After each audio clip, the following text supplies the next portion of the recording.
So my first question is for you, Steven, and I don't want to dwell on this point too much, but I do want to bring it up. Sleeping Dogs was originally a true crime game, and you guys were originally going to be published by Activision. So what was kind of the process like? Like once you guys kind of got canceled by Activision, what was the process like on your end of what happened with the game, and then when it got picked up by Square, what were some of the changes that occurred due to that? Well, you know, for us, we always believed in the game. You know, the fact that it got cancelled, you know, because it's obviously it's difficult to deal with. But at the end of the day, you know, we had a studio and we had a lot of people like externally that, you know, really believed in what we were doing. So, you know, when Lee and Square came along and you know, they liked what they saw and we really liked what they had to say, you know, there was an immediate partnership there, which we thought, okay, you know, we can actually make this thing and make it great. I think, you know, specifically for me, like looking to a publishing partner that had, you know, the open world experience, and they just put Just Cause 2 out, the main mechanic in the game, you know, being melee combat and so on, and they just released Batman Arkham Asylum. That, you know, for us was incredibly important because, you know, they shared the same vision, they shared the same passion as us. As you mentioned, there's definitely some elements of like Just Cause and Batman. On your side of things with Square, when you guys saw this game, when you guys were looking at it to potentially publish it, and you saw those elements in there, was that consistency with the other stuff that you had published like something that appealed to you guys? And then if so, like, did you have some input into the development process on that stuff? Yeah, I mean, the hard thing about making open world games is it generally all comes together quite late. So you get this period of whether you want to call it uncertainty or something, I don't know the best language to describe it, but you know, there's lots of money going into a game and kind of not a lot to see. You can't really kind of feel everything all meshed together until quite late in the development compared to a regular game. So we've got a lot of experience with that, so we understand what that looks like, and it doesn't scare us, I guess, right? We kind of know what to expect and when. And you know, when we first got in touch with the guys at UFG, one of the most important things to me is that, you know, there's so many kind of first-class people in that studio. They've got a disproportional amount of really senior guys that have been there and done it before. I mean, we speak to tons of developers, and you know, everyone tells you, oh, we want to make a 90% Metacritic game, blah, blah, blah. And it's like, there's actually not very many people that have done that. These guys have done it before, and they know how hard it is. It's not easy. And you know, they understand how great games are made. And that in itself isn't easy either. And, you know, I think there's really good parity between the two studios, that we've done that before. We know how to do that.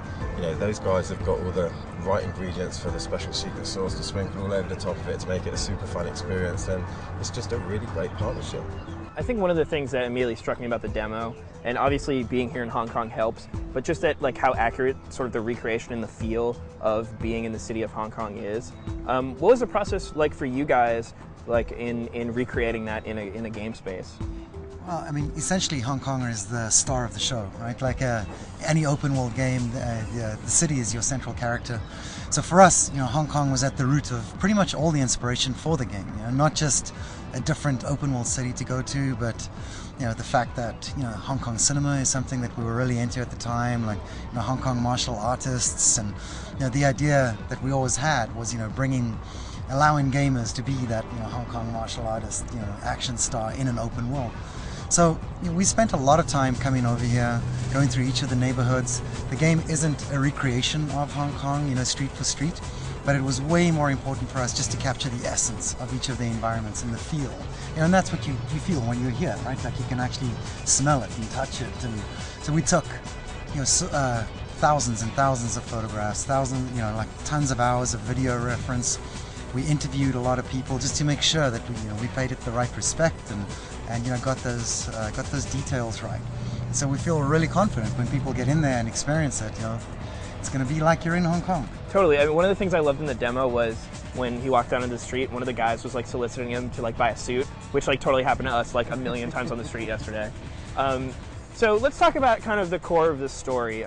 You said something interesting when you were doing the presentation, which was that you guys are taking both an Eastern, like kind of Hong Kong cinema influence on that stuff, but also a Western influence. I mean, you mentioned like The Departed.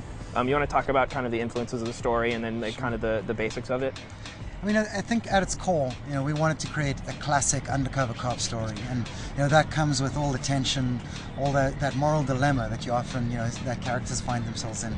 They have to go deep undercover. and before you know it, they actually start to like, and befriend like the people that they're actually undercover with. And I think allegiances get very murky, and it's a grey morality. It's not a world of black and white, and that's the intriguing thing about an undercover cop story. So looking at movies like Infernal Affairs, which pretty much got remade shot for shot into The Departed, that was a great reference point for us. But along with that, the Triad Election series, also then there were Western movies like Eastern Promises, David Cronenberg's Eastern Promises, Donnie Brasco. It was really just going through like all those classic, like those great undercover movies. And then how could we recreate that in a video game? Cool. One of the other things that, at least for me, stood out as being very, I guess, Western influence was that, like, Hong Kong cinema traditionally isn't as violent as that demo was. I think it was awesome, like, when he picks up the dude and, like, drops him on the pole. Like, I really dug that stuff. It was pretty violent. Would you say that was, like, kind of some of the Western influence, like, seeping into the game? There's definitely a little bit of both. Like, you watch a lot of the Hong Kong action movies, from way back when, and there's a lot of violence in there, but it's very fluid, the way that they bring the environment into play and the way they incorporate it. But definitely for the game, obviously we've hyperbolized things a bit, and there are some Western influences there in terms of the spectacular kills that you can do on things in the environment. So much like Hong Kong is a fusion of East and West, the game is a fusion of East and West, and I think that's the beautiful thing about the city, and it's a beautiful thing about the game. You mentioned for the demo, we saw a few different mechanics. We obviously saw the melee stuff, and we saw some of the driving and the open world stuff there, and some shooting. I think one of the big challenges, and one of the things that open world games tend to not always get right, is sort of the balance and flow between all of those mechanics, and then also incorporating side quests and story stuff. How are you guys being conscious of that? I think the thing that we were probably the most mindful from the get-go, to really capture Hong Kong cinema action, was to have exactly that, flow between the mechanics. You watch those movies, they're not stop-starty. They're not like, no, I'm picking up a gun, no, I'm running. So our mantra, right from the beginning of development, was no modes.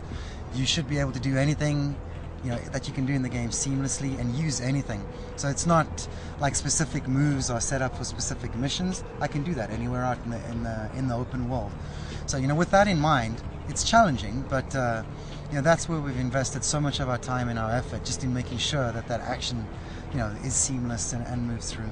Just to carry on from what Stephen was saying there, I mean, you saw it in the demo yourself. You can be, running along in an open world game, vault over, like a table or an object or something, and there can be a bad guy on the other side. Literally smash the guy, hit the guy, catch his gun, and then carry on running and start shooting. I mean, it really is seamless action like that. Jumping back to your question on release date, it's going to be the second half of 2012. We haven't pinned down the exact date, but definitely later this year. Cool, awesome. Thanks for talking to us, guys. Seriously, we appreciate it. Awesome. Great. Nice to meet you. Thanks. Cheers.